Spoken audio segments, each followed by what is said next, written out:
അല്ല, ഈ നിയമങ്ങളിലെല്ലാം എടുക്കേണ്ട നിലപാടുകൾ ശക്തമായി തന്നെ ജനങ്ങളുടെ ഒരു ആംഗിളിലൂടെ നോക്കി എടുത്തിട്ടുണ്ട്.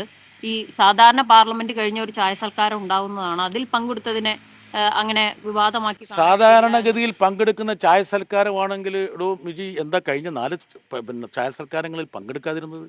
കഴിഞ്ഞ വർഷകാല സമ്മേളനത്തിന് ശേഷമുള്ള ചായ സൽക്കാരത്തിൽ എന്താ എടുക്കാതിരുന്നത്? അംബേദ്കർ അംബേദ്കർ അംബേദ്കർ എന്ന് പറഞ്ഞു എന്നൊരു കാരണം കൊണ്ട് അംബേദ്കറെ അപമാനിച്ചു എന്ന് പറഞ്ഞ് കഴിഞ്ഞ ശൈത്യകാല സമ്മേളനത്തിൽ എന്താ പങ്കെടുക്കായിരുന്നത്?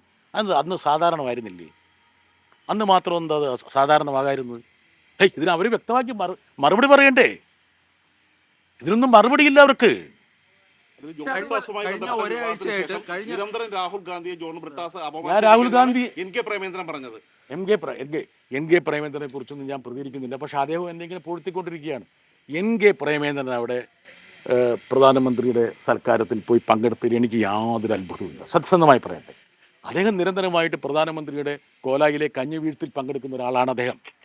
മാത്രമല്ല, ഒരു നഴ്സറി കുട്ടി ഇരിക്കുന്ന പോലെ യു ഷുഡ് സ്റ്റഡി ഹാർഡർ എന്നൊക്കെ പറഞ്ഞ് ചില അനുമോദനങ്ങൾ അത് ഏറ്റുവാങ്ങുമ്പോൾ അദ്ദേഹത്തിന് ഒരു പുളവ് ഉണ്ടാകുന്നത് സ്വാഭാവികമാണ്. കഴിയുമെങ്കിൽ RSP എന്നുള്ള പേര് RSS ഇടാൻ വേണ്ടി അദ്ദേഹം ശ്രമിച്ചുകൊണ്ടിരിക്കുന്നു. അദ്ദേഹത്തെ പോലുള്ള ആൾക്കാർ പറയുന്നതിനോടൊന്നും ഞാൻ പ്രതികരിക്കുന്നില്ല. അദ്ദേഹം ഇങ്ങനെ പൊഴുത്തിക്കൊണ്ടിരിക്കുകയാണ്. പക്ഷേ അദ്ദേഹത്തിന് തിരിച്ചൊരു പ്രവർത്തനം വേണമെന്ന് അദ്ദേഹം ആഗ്രഹിക്കുന്നതുകൊണ്ട് മാത്രമാണ് ഞാനിത് പറഞ്ഞത്.